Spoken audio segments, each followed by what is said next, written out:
Vous souhaitez réduire les nuisances sonores entre deux pièces de votre logement? Aujourd'hui, nous allons vous détailler toutes les étapes pour réaliser une isolation phonique performante d'une cloison avec la plaque Placo Multiconfort. Ce système va permettre de réduire significativement la transmission du bruit entre les pièces grâce à l'association de deux plaques de plâtre à haute performance acoustique et d'un isolant fibreux. Avant de commencer, il est important de comprendre comment fonctionne l'isolation acoustique. Ce principe repose sur l'association de deux parois lourdes, les masses, séparées par un matériau absorbant, le ressort, comme une laine minérale. Cette combinaison permet d'amortir et d'absorber les vibrations sonores, réduisant ainsi leur transmission. L'efficacité de ce principe dépend de la densité des plaques et de l'épaisseur de l'isolant. Première étape, prise de mesure et tracé. Seconde étape, fixation des rails. Troisième étape, mise en place des montants. Quatrième étape, pose des plaques de plâtre Placo Multiconfort sur un côté. Cinquième étape, pose de l'isolant. Sixième étape, pose des plaques de Placo Multiconfort sur l'autre côté.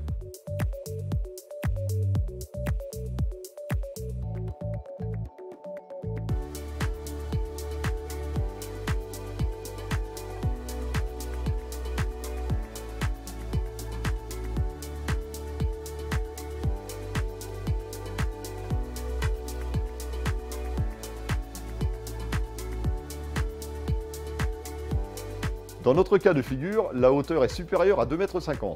Nous allons donc doubler les montants à entraxe de 60 cm. Mais dans certaines configurations, vous pourrez aller jusqu'à 6,75 m. Première étape, prise de mesure et tracé. Tout d'abord, tracez l'emplacement des rails au sol et au plafond. En fonction de l'emplacement voulu pour la cloison, marquez un repère au sol pour positionner le rail et reproduisez cette mesure de l'autre côté de la pièce. Tracez à l'aide d'un laser ou d'un cordeau, puis répétez les opérations de l'autre côté de la pièce.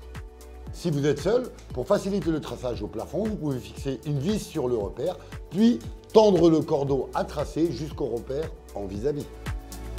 Seconde étape, fixation des rails. Nous allons maintenant mettre en place les rails style R48. Pour cela, mesurez la distance au plafond et reportez cette mesure sur le rail. Découpez avec la cisaille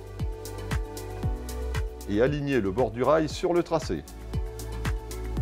Vissez le rail au plafond tous les 60 cm à l'aide de fixations adaptées.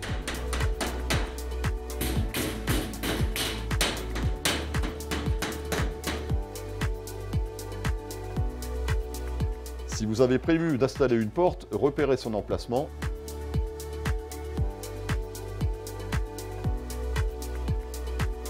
Et mesurez l'espace entre le mur et la porte. Reportez cette mesure sur le rail bas en ajoutant 15 cm pour l'angle de maintien de porte. Puis découpez avec la cisaille. Ensuite, coupez les ailes du rail à la cisaille à 15 cm de l'extrémité, puis pliez pour former un angle de 90 degrés. Placez le bord du rail sur les repères et fixez au sol.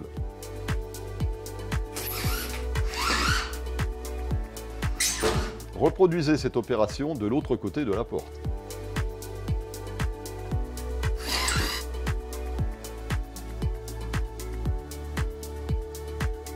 Troisième étape, mise en place des montants.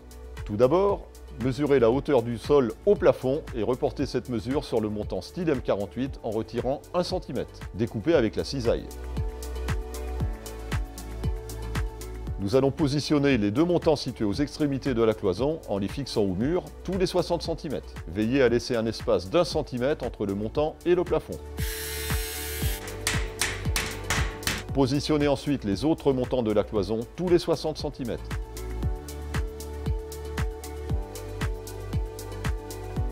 Ajustez leur verticalité avec un niveau à bulle. Vissez les montants doublés dos à dos avec des vis TRPF tous les 40 cm. Puis fixez les montants aux rails haut et bas avec la pince à sertir. Lorsque l'aboutage des montants doublés dos à dos est nécessaire, les extrémités des profilés doivent être décalées de 40 cm minimum. Les aboutages doivent être décalés d'une ligne d'ossature à l'autre.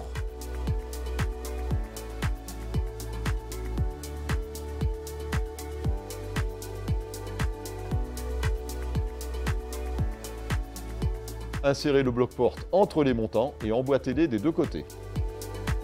Vissez les montants au bâti de la porte en commençant à 10 cm du sol, puis tous les 60 cm jusqu'à mi-hauteur. Mesurez ensuite l'espace entre les montants et reportez pour la découpe du rail en ajoutant 30 cm, 15 cm de chaque côté. Formez un angle à 90 degrés en coupant les ailes. Insérez le rail entre les montants et positionnez-le sur la traverse de la porte. Pensez à vérifier et à ajuster la verticalité du bloc-porte avec le niveau à bulle. Vous pouvez à présent utiliser la pince à sertir pour fixer les montants et terminer de dévisser au bloc-porte. Ensuite, mesurez l'espace entre le bâti de la porte et le plafond, puis reportez cette cote pour la découpe des montants en retirant 1 cm. L'espacement entre deux montants ne doit pas dépasser 60 cm. Si votre porte fait plus de 60 cm, ajoutez 2 montants dos à dos au milieu. Positionnez les montants dos à dos et vissez.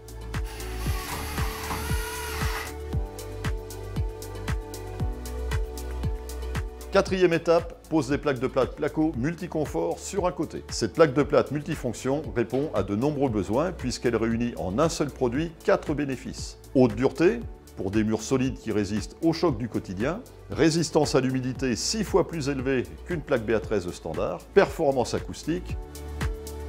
Vous pouvez également utiliser la plaque placophonique pour cette étape. Et amélioration de la qualité de l'air intérieur puisqu'elle réduit en effet jusqu'à 70% la concentration en formaldéhyde dans l'air ambiant grâce à la technologie ActiveAir. Prenez les mesures et reportez-les sur la plaque pour la découpe. Veillez à retirer 1 cm pour la hauteur.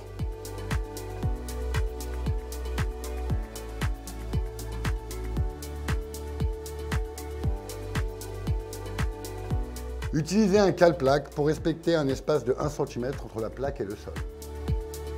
Vissez ensuite la plaque avec des vis TTPC25 dans les montants tous les 30 cm.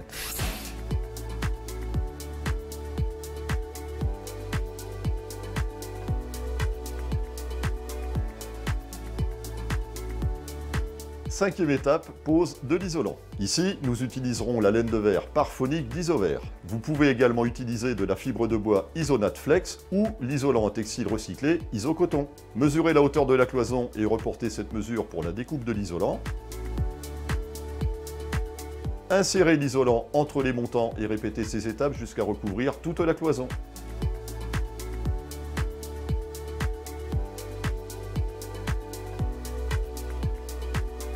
Il ne vous reste plus qu'à passer les câbles électriques dans les trous des montants. Enfin, vous allez poser les plaques de plâtre de l'autre côté de la cloison en répétant les mêmes étapes que précédemment. Veillez à décaler les joints d'un parement à l'autre.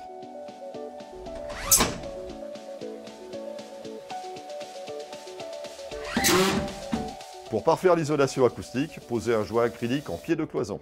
Enfin, il ne vous reste plus qu'à réaliser le jointoiement des plaques de plâtre.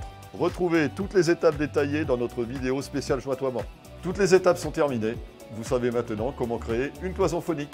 Tous les produits utilisés sont en description. Si vous avez des questions, posez-les en commentaire. On espère que cette vidéo vous a plu. Pensez à vous abonner à la chaîne et à activer la cloche pour ne rien rater. À bientôt!